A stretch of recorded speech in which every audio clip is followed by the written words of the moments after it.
ఇంకా ఆయనకి నాథుడేడి, ఆయనకన్నా పైన ఎవరుంటారు? అందుకే తనలో తానే రమిస్తూ ఉంటాడు ఎప్పుడు. అది శివతత్వం. కాబట్టి ఆయనంత యోగి లేడు, ఆయనంత భోగి లేడు, ఆయనంత దూరంగా ఉండేవాడు లేడు, ఆయనంత దగ్గరగా ఉండేవాడు లేడు, ఆయనంత తేలికగా భక్తుల్ని అనుగ్రహించేవాడు లేడు. ఎందుకని? మనసెరిగి చిరునవ్వుతో ఇచ్చేస్తాడు. కలియుగ ప్రారంభంలో అడిగారట, కలి యొక్క ఉద్ధతి ఎక్కువగా ఉంటుంది కదా, చాలా పాపకర్మలు చెయ్యాలన్న అనురక్తి ఉంటుంది తప్ప పుణ్యకర్మలు చెయ్యాలనేటటువంటి ఉత్సాహం ఉండదు కదా స్వామి, అందుకని మేము తేలికగా తరించడానికి మాకు ఏదైనా మార్గం చెప్పరా అని అడిగారు. అడిగితే ఆయన అన్నాడు, మీకు అందరికీ మోక్షం కావాలని కదా తాపత్రయం, సరే నేను ఒక మాట చెప్తాను చెయ్యండి అన్నాడు. దర్శనాత్ అభ్రతసి, చిదంబరంలో ఎలా దర్శనం చేయాలో అలా చేయండి, మోక్షం ఇచ్చేస్తానన్నాడు. చిదంబరంలో దర్శనం అంటే శివలింగం ఏమి ఉండదు. ఓ గది ముందు నించుంటే గోడకి కన్నాళ్ళ ఉంటుందో తెర తీస్తారు, ఎదురుకుండా గోడకి మారేడు దళాలు వేసి ఉంటాయి, వేసేస్తారు. కొంతమంది గడుసు వాళ్ళు ఉన్నారనుకోండి, ఏమిటే నాకేం కనపడలేదు, కనపడలేదు, అయ్యో అదేంటి శివలింగం ఉంది కదా అంటారు. అబద్ధం అది, అక్కడ ఏమి ఉండదు. నేనే చూసా కొంతమంది అలా చెప్పేస్తుంటే, అయ్యయ్యో ఇంత సాధ్యమా అనుకున్నాను. అంటే ఏమో వాళ్ళు మహాజ్ఞానులేమో, దూర్జడికి కనబడ్డట్టు ఉదయగ్రామము పానవట్టము అభిషేకోద ప్రవాహంబు వార్ధి అని మరి బ్రహ్మాండం అంతా శివలింగంలా కనబడుతోందో, నేను ఎందుకు తక్కువ మాట్లాడాలి? కాబట్టి అక్కడ ఏమీ ఉండదు. అంటే అనంతం, ఆయన కానిది లేదు. అగ్నిముఖంబు పరాపరాత్మకమాత్మ కాలంబు గతి రత్నగర్భ పదము శ్వశనంబు నీ యూర్పు రసన జలేషుండు దిశలు కర్ణంబులు దివము నాభి సూర్యుండు కన్నులు శుక్లంబు సలిలంబు జఠరంబు జలధులు చదలు శరము సర్వౌషధులు రోమచయము శల్యంబులద్రులు మానసమృతకొరండు చందములు ధాతువులు ధర్మసమితి హృదయము ఆస్యపంచకముపనిషదాహ్వయంబు అయిన నీరూపు సరసత్వమై శివాఖ్యయై స్వయం జ్యోతియై ఒప్పు ఆద్యముగుచు. యావత్ బ్రహ్మాండమంతా నిండిపోయి ఉంటాడు. అదిగో ఆ తత్వం కింద ఆకాశస్వరూపుడుగా అంతటా నిండిపోయిన వాడిగా అక్కడ జ్ఞానంతో చూడగలిగితే చిదంబర రహస్యం. అది చిదంబర రహస్యం అంటుంటారు. అందుకని చిత్ అంబరం ఏదో భయంతి త్వాం ధన్యా కతిచన చిదానందలహరి అంటారు సౌందర్యలహరిలో శంకరాచార్యులు వారి అమ్మాయి ఎక్కడో ఎవరు ఒక్కడమ్మా నిన్ను అలా తెలుసుకుంటున్నాడు అంటారు. అలా చూడగలిగిన వాడు ఎక్కడో కోటాను కోట్లలో ఒకడు జ్ఞానంతో చూస్తాడు. స్వామి నువ్వు మమ్మల్ని మోహపెడుతున్నావు, చిదంబరం వెళ్ళి చూడమా, నాకేమర్థం అవుతుందని చూడడం ఈ తత్వం అంతా. ఇంకొక మాట చెప్పండి, దర్శనాద భ్రసరసి, మాకు సాధ్యం కాదు, ఇంకొక మాట ఏమైనా చెప్పండి, అనుగ్రహించండి. సరే, జననాత్ కమలాలయే, తిరువారూరులో పుట్టండి మోక్షం ఇచ్చేస్తారు. ఇది మరీ అన్యాయం. నేను మా అమ్మ కడుపులో ఉంటాను, మా అమ్మ నన్ను ఎక్కడ కంటుందో నాకు తెలుసా? మా అమ్మ తిరువారూరులో కంటుందో, లేకపోతే తాయారుపేటలో కంటుందో, ఏలూరులో కంటుందో, జాలిపూడిలో కంటుందో, విశాఖపట్నంలో కంటుందో, కాకినాడలో కంటుందో నాకేం తెలుసు? అప్పటికి మా అమ్మ పుట్టింటారు ఎక్కడ ఉంటారో అక్కడికి వెళ్తుంది. ఒకవేళ అది ఏ పల్లెటూరు అయి కవల పిల్లల కడుపులో ఉంటే మేనమావ గారు ఉన్న పెద్ద పట్టణంలో అవ్వచ్చు పురుడు, ఏం చెప్పగలం? అందుకని ఇదేం మాట స్వామి, నేను కరుణామయుడవని నమ్ముకుని మేమొస్తే తిరువారూరులో పుట్టు ఇస్తానంటే ఏమిటి? నా వల్ల ఎలా సాధ్యం అవుతుంది? ఎక్కడున్నానో ఏం తెలుస్తుంది? ఆ కటిక చీకట్లో అమ్మ కడుపులో పడుకుని కుదరదు. ఇంకొక మాట చెప్పు. సరే, జననాత్ కమలాలయే, పుట్టడం నీ చేతిలో లేదు, చచ్చిపోతావా అని చెప్పించోట పోని.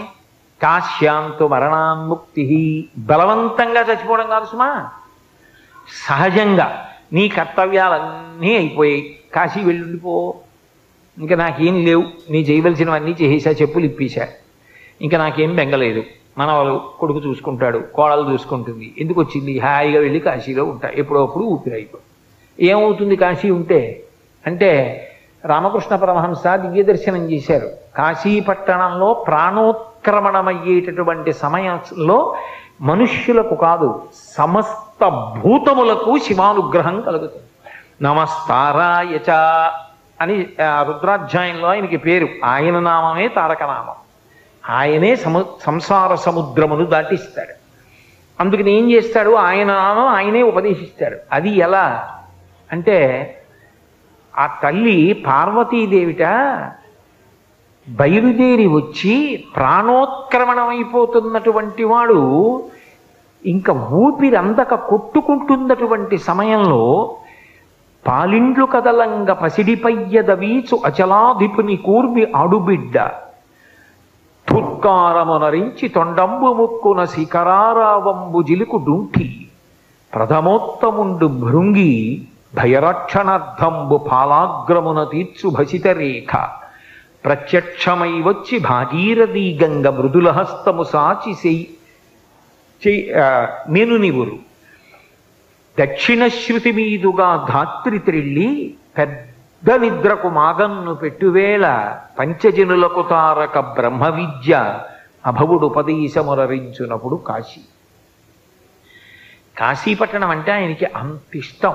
ఆయనే చెప్పుకున్నాడు పార్వతీదేవితో, మనం ఎన్నడూ ఈ కాశీని విడిచిపెట్టి ఉండం, మన చేత అవిముక్తమయ్యుంట ముగ్ధాక్షి ఇది అవిముక్తమయ్యే మనకు ఆనందింబునునరించుకావున ఆనంద విపినాభిధానమయ్యే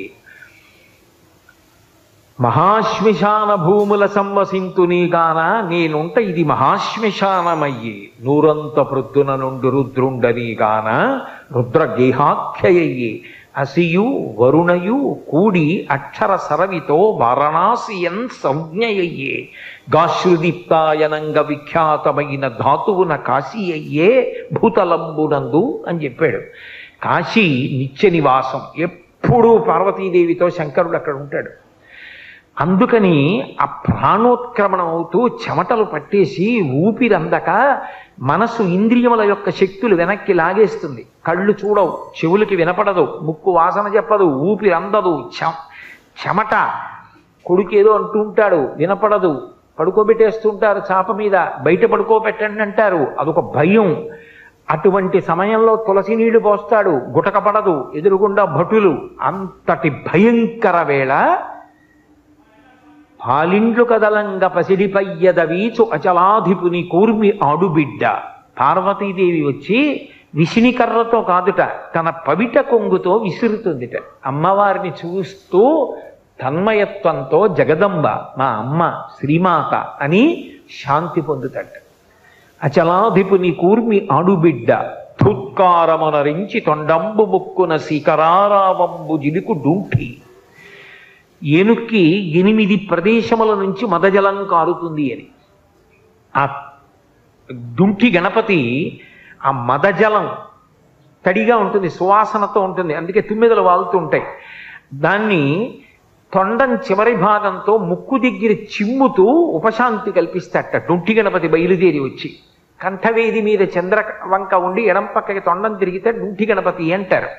కాశీపట్టణంలో ఉంటాడు అని. వచ్చి ఆయన ధుత్కారమునరించి తొండంబు ముక్కున శిఖరారావంబు జిలుకు డుంఠి ప్రథమోత్తముండు భృంగి భయరక్షణార్థంబు పాలాగ్రమున తీర్చు భసిత రేఖ. భయపడకురా అని 3 కాళ్లతో ఉంటాడు భృంగి. భృంగిచ్ఛా నటనోత్కట కరిమదగ్రహీ స్ఫురన్మాధవ అంటారు శంకరాచార్యులు వారు. ఆ భృంగి ఎంత వశపడతాడంటే సేవకుల్ని కూడా అంత ప్రేమిస్తాడట శంకరుడు. అది యజమాని అంటే. చండీశ్వరుడు నిజానికి శివకుటుంబంలో సభ్యుడు కాడు, మనందరిలా పుట్టిన నరుడు. కానీ ఆయన ప్రేమ చూసి ఏ స్థానం ఇచ్చాడంటే, తను తినగా మిగిలినది తన కడుపున పుట్టిన బిడ్డలు కానీ కట్టుకున్న ఇల్లాలు కానీ తినడానికి వీల్లేదు, చండీశ్వరుడు తినాలని నియమం పెట్టాడు. అందుకే శంకరాచార్యులు వారు సౌందర్యలహరిలో శ్లోకం చేస్తూ నివృత్యై చండాంశ త్రిపురహర నిర్మాల్య విముఖై అంటారు. అది చండీశ్వరుడికి వెళ్తుంది. శివాలయంలో ప్రసాదం శివాలయంలో వదిలిపెట్టేయాలి, ఇంటికి పట్టుకెళ్ళకూడదు, అవన్నీ పిచ్చి మాటలు. చండీశ్వరుడికి చిటిక వేసి చూపించాలి, ఆయనకి చెవుడండి అవన్నీ కావు. ఆయన ధ్యానమునందు ఉంటాడు, శివధ్యానంలో. చిటికల చెండి అని చిటిక వేస్తే కళ్ళు విప్పుతాడు. ఏ అంటాడు, స్వామి శివప్రసాదం పట్టుకెడుతున్నాను, ఆ పట్టుకెళ్ళు అంటాడు. చండీశ్వరుడికి చెందుతుంది కాబట్టి ఆయనకి చూపించి తీసుకెళ్ళాలి. అందుకే లోపలికి వెళ్ళి ఆయన్ని చూసి బయటకు వస్తున్నప్పుడు చండీశ్వరుడు ఉంటాడు ప్రదక్షిణంలో. నివృత్యై చండాంశస్త్రిపురహర నిర్మాల్య విముఖై. బిడ్డలకి కూడా ఇవాళ అధికారం చండీశ్వరుడికి ఇచ్చాడు. ఒక యజమాని అంటే తన మీద ప్రేమ ఉన్న వాళ్ళని గుర్తించి వాళ్ళ గురించి పరోక్షంలోనైనా అలా చెప్పి మెచ్చుకోవాలి. అంతేగాని ఎప్పుడు నే గొప్పవాడిని కాదు, అంత గొప్పవాళ్ళు వాళ్ళు నన్ను అనుగమిస్తూ అని చెప్పాలి. అది యజమానికి ఉండవలసిన లక్షణం. అది శివుడు చూపిస్తాడు ఇంటి యజమానిగా ఎలా ఉండాలో. కాబట్టి ఆ భృంగి బయలుదేరి వస్తాడు. ఆయన 3 కాళ్లతో ఉంటాడు. చిత్రం ఏంటంటే ఆ భృంగి అంటే ఎంత ఇష్టమో తెలుసా? ఆ భృంగి కోసం మెడతాడు పార్వతీదేవితో కలిసి. కాంచీపురంలో భృంగి మంటపం అని ఏకాంబరేశ్వర దేవాలయానికి బాగా బయటికి ఉంటుంది, కామకోటి మఠం వేపుది. పర్వదినాల్లో పల్లకీలో అమ్మవారితో కలిసి సుగంధ కుంతలాంబతో కలిసి ఆ భృంగి మంటపానికి వస్తాడు. వచ్చి భృంగికి దర్శనమిచ్చి లోపలికెడతాడు. విద్యాశంకర దేవాలయంలో శృంగేరిలో గోడ మీద ఉంటాడు భృంగి చెక్కబడి. 3 కాళ్లతో ఉంటాడు భృంగీశ్వరుడు ఒక్కడే. అటువంటి భృంగి వచ్చి ప్రథమోత్తముండు, ప్రథమ గణాల్లో ఉత్తముడు, భయపడకురా నీకేం బెంగలేదని బొటనవేలుతో విభూతి పెడతాట. ఎవరికి? కాశీపట్టణంలో ప్రాణోత్క్రమణం అవుతున్న వాడికి. మళ్ళీ వెనక్కి వచ్చి గుర్తు తెచ్చుకుంటూ ఉండండి.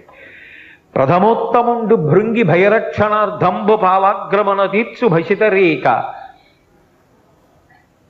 ప్రత్యక్షమై వచ్చి భాగీరథి గంగ మృదులహస్తము సాచి మెను నివురు. చల్లటి తల్లి, ఆ గంగకి అధిష్టాన దేవత గంగమ్మ ఉందే, ఆవిడ రూపంతో తెల్లటి బట్ట కట్టుకొని నడిచి వస్తుంది గంగమ్మ. గంగమ్మ అనుగ్రహిస్తుంది. గంగకి అధిష్టాన దేవత ఉంది, ప్రతి నదికి ఉంది. తెలిస్తే తెలిసినట్టు ఉండాలి, తెలియకపోతే తెలియనట్టు ఉండాలి. అంతేగాని నదులకు ఉంటారా? నదులు పుణ్యజలాలా? నదుల్లో స్నానం చేస్తే పుణ్యం వస్తుందా? అదో మెట్ట వేదాంతం. మరి అలాంటప్పుడు నదుల గురించి పురాణాలు అన్నింటిలో అంత గొప్పగా ఎందుకు మాట్లాడారు? శంకరాచార్యులు వారు నర్మదాష్టకం ఎందుకు చేశారు? గంగాష్టకం ఎందుకు చేశారు? నదులు గొప్పవి కాబట్టే కదా. గంగకి అధిష్టాన దేవత ఉంది, ఆవిడ ప్రీతి పొందుతూ ఉంటుంది. తాడేపల్లి రాఘవనారాయణ శాస్త్రి గారు గంగానదిలో స్నానం చేయడానికి వెళ్ళారు. గంగమ్మ అడిగింది, శాస్త్రి స్నానానికి వచ్చావు ఏమి ఇస్తావని అడిగింది. ఆయన ఉంగరం తీసి వేయిపోయారు. అది నీకు అనుష్ఠానానికి కావాలి, ఆచమనం చేయడానికి, రేపు మీ ఆవిడ్ని అడిగి పట్రా అంది. ఆవిడ్ని అడిగి తీసుకెళ్ళి ఆయన గంగమ్మకి ఇచ్చారు. గంగమ్మ పలుకుతుంది, ఎందరికో పలికింది. అంతవరకు ఎందుకు? గురు శుశ్రూష చేశారు ముత్తుస్వామి దీక్షితారు వారు. గురువుగారి శరీరం వదిలిపెట్టేసే ముందు ప్రతిరోజు గురువుగారు స్నానం చేశాక శిష్యుడు స్నానం చేసేవాడు. ఆ రోజున దీక్షితారు వారిని పిలిచి, ఇవాళ నువ్వు ముందెళ్ళు, స్నానం చేసే ముందు గంగకి నమస్కరించి మునిగి చేతులతో తడువు, ఏది గంగమ్మిస్తే తెచ్చుకో అన్నారు. ఆయన గంగమ్మకి నమస్కారం చేసి గురువుగారి ఆజ్ఞ అని గంగమ్మలో చేతులు పెట్టి తడివారు. వీణ దొరికింది. అందుకే మిగిలిన వీణలన్నింటికి యాళి, పౌరాణిక మృగం కిందకు ఉంటుంది. ఒక్క దీక్షితారు వారికి వీణకి మాత్రం పైకి ఉంటుంది. అది గంగామాత ప్రసాదం. దీక్షితారు వారు ఆ వీణ వాయించేవారు. గంగమ్మ ఎందరినో అనుగ్రహించింది. ఒకప్పుడు భాగవతాన్నంతటినీ పరీక్షిత్ గంగా తీరంలో ప్రాయోపవేశం చేసి విన్నాడు. వా, ఏమి పద్యరచన చేశారో పోతన గారు. అమ్మా అని పిలిచిన నరు పొమ్మా అని ముక్తి కడకు బుత్తువట, లిమ్మా నీ రూపముతో రమ్మా నాకెదురంగ గంగ రమ్యతరంగా అంటే, అమ్మా అని పిలిస్తే చాలటావు, పోరా అని మోక్షానికి పంపించేస్తుంది. భగవద్గీత కించిదీత గంగా జలలవ కణికాపీత సకృతపీన మురారి సమర్చ క్రియతే తస్య యమేనన చర్చ అంటారు.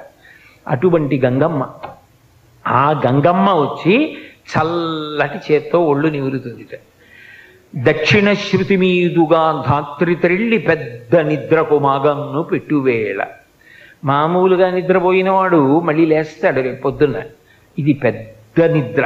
నిద్రపోయే ముందు మాగన్నని కళ్ళిలా ఇలా పడిపోతాయి, మెల్లిగా నిద్రలోకి వెళ్ళిపోతాడు. రేపు లేస్తాడు. అది పెద్ద నిద్ర. ఆ పెద్ద నిద్రకు మాగన్ను పెట్టి పెద్ద నిద్రలోకి వెళ్ళిపోయిన వాడికి లేవాడు ఆ శరీరంతో. ఆ శరీరం పంచభూతాల్లోకి వెళ్ళిపోతుంది. పెద్ద నిద్రకు మాగన్ను పెట్టువేళ పంచజనులకు తారక బ్రహ్మ విద్య. కుడి చెవి పైకొచ్చేటట్టుగా తిప్పి శంకరుడే వచ్చి దగ్గర కూర్చొని కుడి చెవిలో తారకాన్ని ఉపదేశం చేసి తనలో కలిపేసుకుంటాడు. కాశీలో చనిపో, మోక్షం ఇస్తాడు. అందుకని మళ్ళీ వెనక్కి రండి. దర్శనాదభ్రసరసి జననాత్ కమలాలయే కాశ్యాంతు మరణాన్ముక్తి. పోనీ కాశీలో మరణిస్తావా, మోక్షం ఇస్తాను. బలవంతంగా కాదు సుమా, మళ్ళీ చెప్తున్నాను. చాకటి కోడుదరాలు చెప్పారని హైచెంపలు చేయకండి.